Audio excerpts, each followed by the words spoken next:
Lucas 15, do 11 ao 32. Todos acharam? Amém. 11, Lucas 15, do 11 ao 32. Amém? Amém. Continuou. Certo homem tinha 2 filhos. O mais moço dele disse ao pai: Pai, dá-me parte dos bens que me cabem. E ele repartiu os haveres. Passando não muitos dias, o filho mais moço, ajuntando tudo que era seu, partiu para uma terra distante, e lá se dissipou de todos os seus bens, vivendo dissolutamente. Depois de ter consumido tudo, sobreveio àquele país uma grande fome, e ele começou a passar necessidade. Então, ele foi, se agregou a um dos cidadãos daquela terra, e a este mandou para os seus campos aguardar porcos. Ali desejava ele fartar-se das alfarrobas que os porcos comiam, mas ninguém lhe dava nada. Então caiu em si e disse: Quantos trabalhadores do meu pai têm pão com fartura, e eu aqui morro de fome? Levantar-me-ei e irei ter com meu pai, e lhe direi: Pai, pequei contra o céu diante de ti, já não sou digno de ser chamado teu filho, trata-me como um dos teus trabalhadores. E levando-se para o seu pai, e levantando-se foi para o seu pai. Vinha ele ainda longe, quando o seu pai o avistou, e compadecido dele, correu, abraçou e beijou. E o filho disse: Pai, pequei contra o céu diante de ti, já não sou digno de ser chamado teu filho. O pai, porém, disse aos seus servos: Trazei depressa a melhor roupa, vestiu-o, pondo-lhe um anel no dedo e sandálias nos pés. Trazei também e matai um novilho cevado. Comamos e regozijamo-nos, porque este meu filho estava morto e reviveu, estava perdido e foi achado. E começaram a regozijar-se. Ora, o filho mais velho estivera no campo, e quando voltava, ao aproximar-se da casa, ouviu a música e as danças. Chamou um dos criados e perguntou-lhe o que era aquilo. E ele informou: Veio teu irmão, o teu pai mandou matar o novilho cevado porque recuperou com saúde. Ele se indignou e não queria entrar, saindo, porém. O pai procurava conciliar, mas ele respondeu ao seu pai: Há tantos anos que eu te sigo, que eu jamais transgredi uma ordem tua, e nunca me deste um cabrito sequer para alegrar-me com os meus amigos. Vindo, porém, este teu filho que desperdiçou os teus bens com meretizes, tu mandaste matar para ele um novilho cevado. Então ele lhe respondeu o pai: Meu filho, tu sempre estás comigo, tudo que é meu é teu. Entretanto, era preciso que nos regozijássemos e nos alegrássemos, porque o teu irmão estava morto e reviveu, estava perdido e foi achado. Amém. Glória a Deus, nós podemos sentar. Senhor Deus, mais uma vez, ó Pai, aqui está a tua palavra, Senhor. Usa-me como canal de bênção, Senhor, para falar para os teus filhos nesta noite, em nome de Jesus Cristo. Amém. Nós vimos aqui nessa parábola que Jesus apresentou um modelo de relacionamento correto entre pais e filhos. Entre o pai e o filho, um pai adulto. O pai reconheceu a imprudência do filho. Ele concordou em aceitar a decisão que o filho tomara. Porém, ele disse: Filho, se é isso que você quer, tratar seus bens, siga a sua vida. Assim também é o Senhor, muitas vezes com nós. Por mais que Ele não nos concorde com certas atitudes que nós fazemos, Ele nos deixa partir. Porque Ele nos deu livre-arbítrio para fazermos o que nós quisermos. Nem tudo é lícito, mas nem tudo nos convém. Então o Senhor nos deu um livre-arbítrio. Ele nos diz: Filho, não faça isso, não faça aquilo. E muitas vezes nós ficamos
E lá se foi ele, caiu no mundo, foi viver a vida conforme ele queria que fosse, e achando que estava fazendo a coisa certa.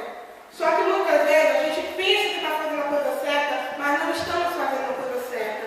Muitas vezes nós falamos, eu vou tomar essa atitude e não procura consultar o Pai, o nosso Pai que é Deus, o verdadeiro e único Salvador, que nos dirige, que nos ensina como fazer, e nós tomamos essa atitude. E lá se vamos nós, sem pensar no que virá amanhã. O amanhã pertence a Deus, mas nós temos que pensar que também as consequências vêm se nós tomarmos uma atitude que não seja na direção do Senhor.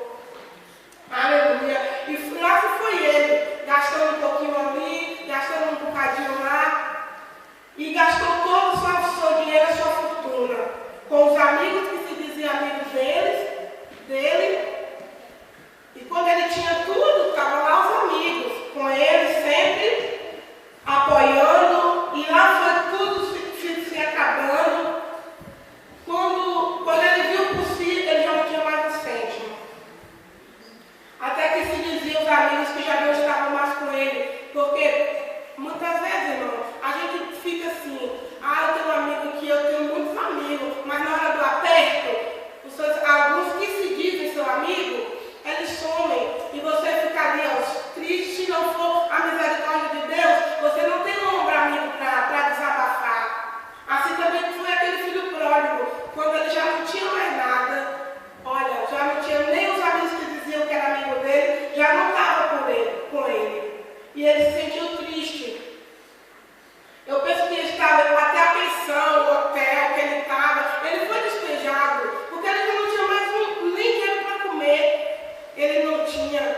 Ele pensou, realmente eu já não tenho mais nada, o que eu vou fazer da minha vida? Eu vou agora procurar trabalho, porque se eu não procurar trabalho, emprego, eu vou passar fome. E lá foi ele. E os amigos não estavam ali para estender a mão na hora que ele mais precisava. Aquele moço já não sabia o que fazer. Ele precisava trabalhar, porque ele tinha que comer, como eu já falei. Então o que ele fez? Ele foi procurar emprego num gentio, ele era judeu.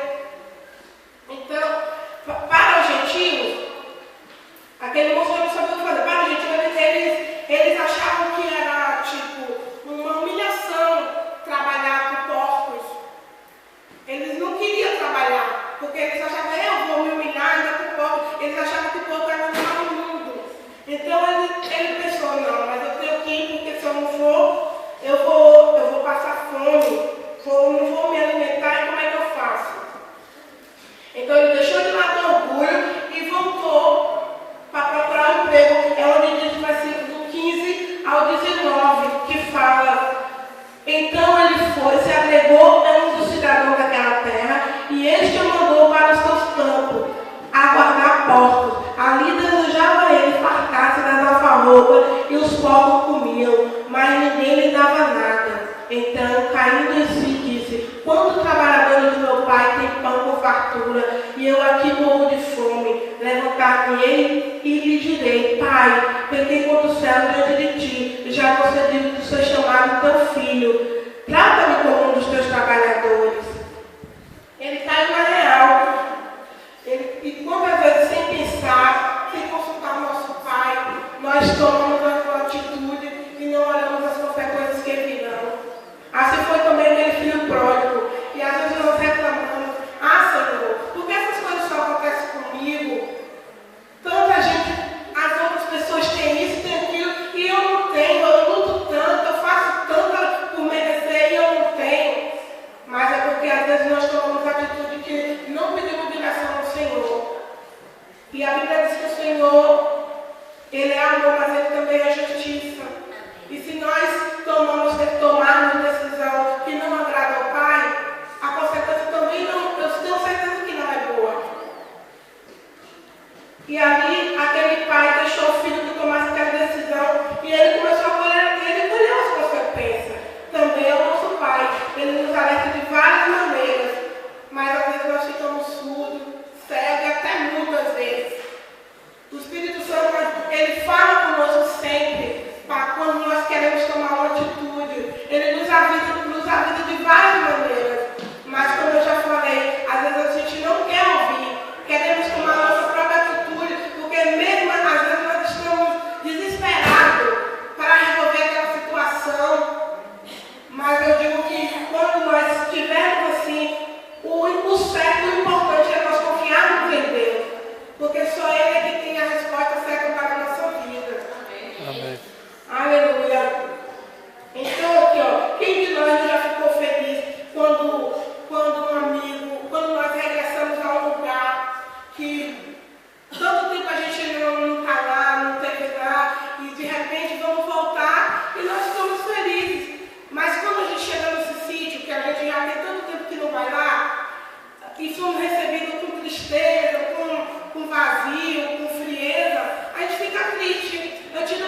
e pondo o anel no dedo e sandália nos pés. Trazei também matai novilho cevado e comamos e regozijamos, porque esse meu filho estava morto e reviveu, estava perdido e foi achado, e começaram a regozijar-se. O Senhor sempre aceita-nos de volta, né, irmão? De qualquer situação que nós passamos, que nós aprontamos perante o Senhor, mas Ele é que sempre nos aceita de volta.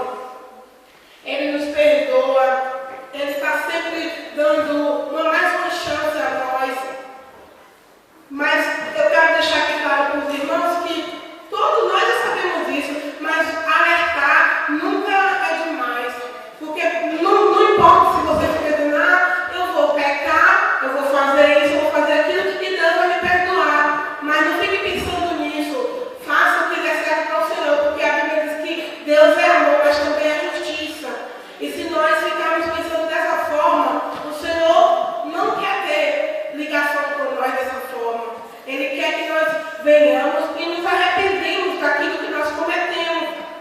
Porque Ele ama aquele que pede perdão. E Ele na palavra diz que aquele que confessa e deixa, alcança misericórdia. Amém. Glória a Deus. No versículo 25 ao 28 diz também: ora, o filho mais velho estivera no campo, e quando voltava, aproximou-se da casa, ouviu música e dança. Chamou um dos criados e perguntou-lhe o que era aquilo. E ele a informou: veio teu irmão e o teu pai. Mandou matar o novilho porque o recuperou com saúde. E ele se indignou e não queria entrar. Saindo, porém, o pai procurava conciliar. Esse filho mais velho, como eu já falei, ele ficou muito revoltado. E, de certa forma, ele tinha razão. E ao mesmo tempo não tinha, como eu expliquei aqui para os irmãos. Ele não queria, se calhar, ele queria ser visto também pelo pai. E pela aquela atitude que o irmão fez, ele ficou triste, porque ele queria agradar o pai dele. Mas já o outro irmão não, o filho pródigo, ele saiu, ele quis os bens, se despediu e lá se foi, sem pensar no que viria depois. E foi, e o irmão mais velho ficou triste. E só porque ele estava pensando que Deus, eu penso assim, que ele queria Deus só para ele, queria o pai só para ele. Assim também somos nós. Às vezes nós pensamos que queremos Deus só para nós, mas Deus é para toda a humanidade. Nós queremos, ficamos às vezes orgulhosos. Eu não vou partilhar isso com ninguém, eu não quero dividir isso com ninguém. Mas Deus, Ele gosta que nós ajudemos uns aos outros. Amém. Se você vê um irmão passar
Ele nos trouxe, nos aconchegou em seus braços, sarou nossas feridas e continua sarando até hoje. Porque muitas vezes nós nos sentimos fracos, tristes, abatidos, mas é o Senhor que sara nossas feridas. É o Senhor que cuida de nós. Aleluia. E o melhor, nós somos ele teve e ele nos achou. E o melhor ainda, ele nos deu uma família. A família não é só a nossa família que está em casa, que nós casamos e formamos uma família, mas a igreja também é uma família.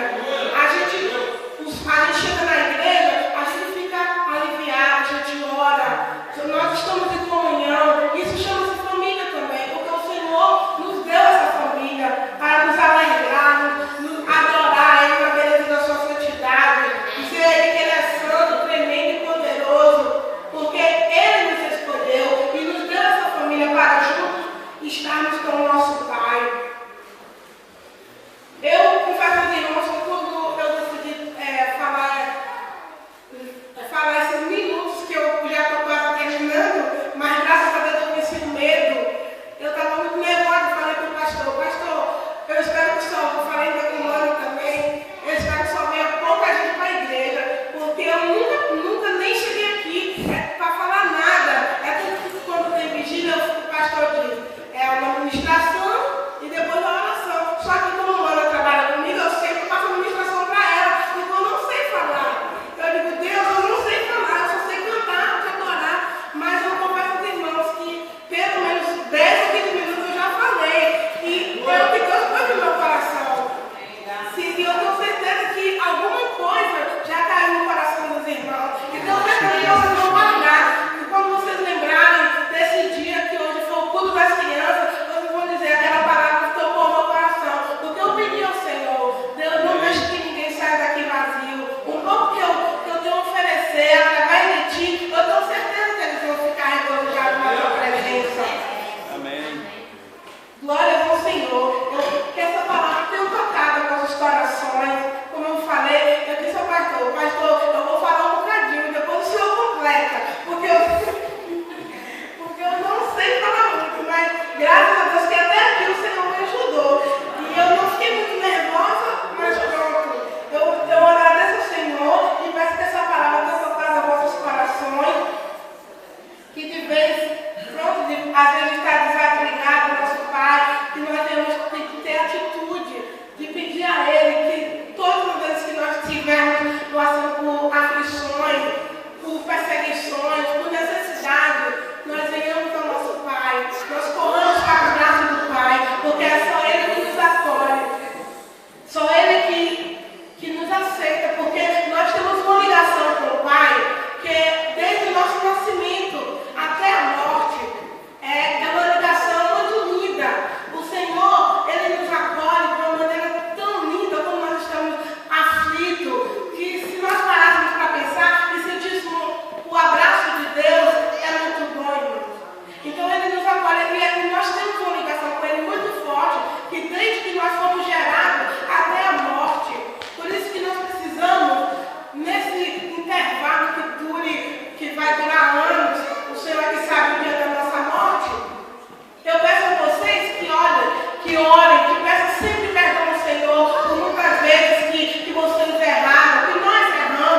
machucar.